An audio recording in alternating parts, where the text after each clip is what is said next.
Hey guys, welcome back to the ज्ञान की गरीबी यूट्यूब चैनल। दरअसल पिछली वीडियो में हमने डिस्कस किया था हमारे मिशन डिस्क्रिप्शन के बारे में, और फिर हमारा जो मिशन डिस्क्रिप्शन का जो ओवरव्यू है 1.3.1 मिशन ओवरव्यू उसको देखा था हमने।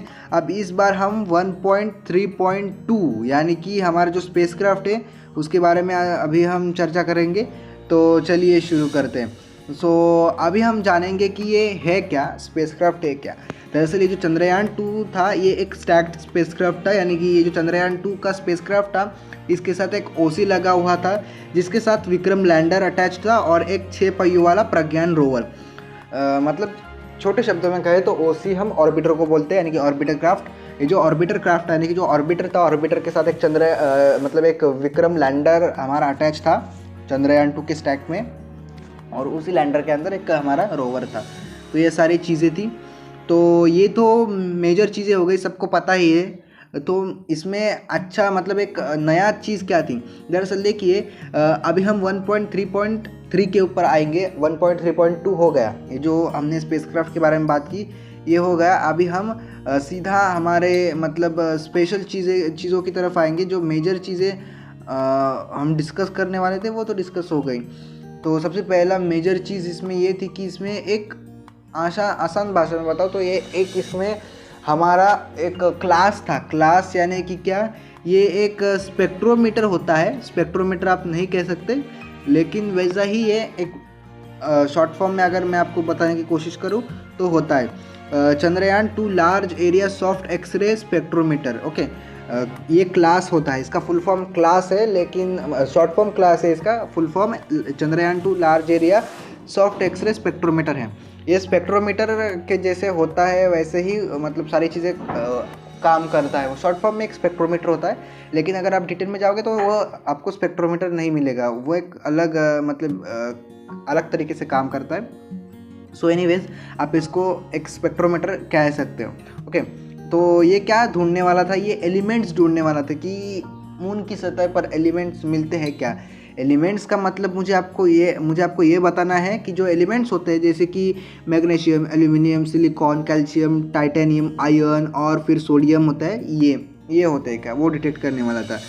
ये जो हमारा स्पेक्ट्रोमीटर यानी कि जो ये क्लास है, ये क्लास दरअसल XRF यानी कि मून्स एक्सरे फ्लोरोसेंस जो होता है वो डिटेक्ट करने वाला था। मतलब इसके अंदर ये हमारे एलिमेंट्स आते हैं क्या। जो क्लास था ये बेसिकली XRF यानी कि मून का जो एक्सरे फ्लोरोसेंस है वो डिटेक्ट करने वाला था, और डिटेक्शन के अंदर वो ये चेक करेगा कि इसके अंदर ये एलिमेंट्स मिलते हैं क्या नहीं। ओके, सो इसके बाद हम दूसरे हमारे चीज़ की तरफ बढ़ते हैं, वो है XSM यानी कि सोलार एक्सरे मॉनिटर। ओके, तो ये जो मॉनिटर था यानी कि ये जो चीज़ थी XSM, ये बेसिकली एक्सरेज मतलब डिटेक्ट करने वाला था, जो कि हमारे सूरज का जो कोरोना है यानी कि सूरज का जो एटमॉस्फेयर है वो एमिट करेगा। जैसे ही सूरज का जो एटमॉस्फेयर है वो एक्सरे एमिट करेगा, वैसे ही हमारा जो XSM है वो डिटेक्ट करेगा। सो एनीवेज आगे बढ़ते हैं। फिर चंद्रास एटमॉस्फेरिक कंपोजिशनल एक्सप्लोरर 2 यानी कि चेस 2 होने वाला था इसके साथ, जो कि है ये जो चेस 2 है ये एक एक्सपेरिमेंट था जो कि एक एक्सपेरिमेंट था जो कि चंद्रयान 1 के साथ भी किया था। अभी चेस 2 लगाया गया था चंद्रयान 2 के साथ। तो ये एक क्वाड्रापोल है, मतलब क्वाड्रापोल मास का स्पेक्ट्रोमीटर है, QMA जिसे हम कहते हैं, क्वाड्रापोल मास स्पेक्ट्रोमीटर, शॉर्ट फॉर्म में QMA है। ये कैपेबल है एक लूनार नेचुरल एक्सोस्फीयर की स्टडी करने के लिए, और करीब करीब इसका जो रेंज था वो था 1 से लेकर 300 AMU। ओके, AMU ये एक रिजोल्यूशन टाइप आप कह सकते हो कि ये एक मतलब रिसर्च में इस्तेमाल किया जाता है। एनीवेज डिटेल में ज़्यादा जाना नहीं है मुझे इसके भी। हम चेस 2 के बाद आगे बढ़ते हैं तो आगे हमें मिलता है dual frequency synthetic aperture radar. ये जो सिंथेटिक अपर्चर रडार है ये मेन होता है इसरो का।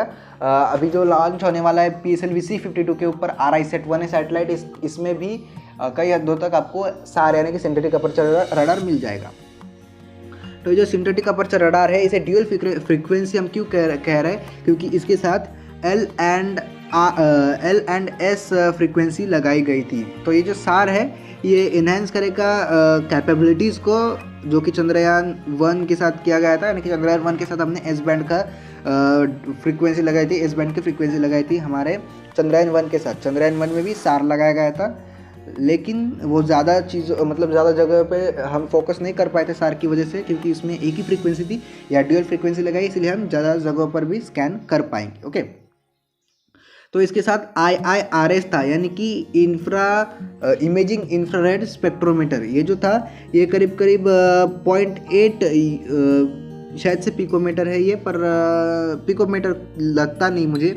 सो एनीवेज ये -0.8 से लेकर +5.0 तक का स्कैनिंग के लिए ये एक आप कह सकते हो कि एक सक्षम था। फिर ये इसकी हाई रिजोल्यूशन थी 20 नैनोमीटर की। ओके, मतलब 20 नैनोमीटर तक की इसकी रिजोल्यूशन थी। सो एनीवेज ये हमारा हो गया IIRS का बारे में। अभी हम टेरेन मैपिंग कैमरा यानी कि TMC के बारे में बात करते हैं। दरअसल ये एक फ़ोटो खींचने वाली चीज़ है, आपको आप इसके नाम से ही पता चल चुकी होगी। ये जो टेरेन मैपिंग कैमरा है ये चंद्रयान 1 में लगाया गया था, मतलब जिसे हम TMC-1 कहते हैं, जो चंद्रयान 1 में लगाया गया था।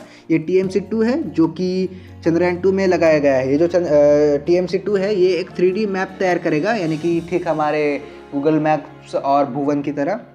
ओके, तो इसके साथ आगे हम बढ़ते हैं। इसके साथ एक OHRC था, और ऑर्बिटर हाई रेजोल्यूशन कैमरा, सबको पता है ये काफ़ी फेमस है, ज़्यादा बताने की ज़रूरत नहीं है। फिर इसके साथ ड्यूअल फ्रीक्वेंसी रेडियो साइंस यानी कि DFRS एक्सपेरिमेंट किया गया था। यानी कि यहाँ आइनोस्फीयर यानी कि जो लूनर आइनोस्फीयर है, यहाँ हम चेक करने की कोशिश कर रहे थे कि यहाँ कौन सी जो फ्रीक्वेंसी है, रेडियो फ्रीक्वेंसी कौन सी एमिट होती है। यानी कि अगर बाई चांस हम वहाँ बेस बना लेते हैं मून पे, तो हमें कौन सी फ्रीक्वेंसी से बात करनी होगी हमारे बेस पे। ओके, सो इसी चीज़ों की वजह से हमने यहाँ DFRS का एक्सपेरिमेंट किया था। सो एनीवेज ये हमारा फिर से एक दूसरा टॉपिक, 2 टॉपिक हमने अभी कवर किए।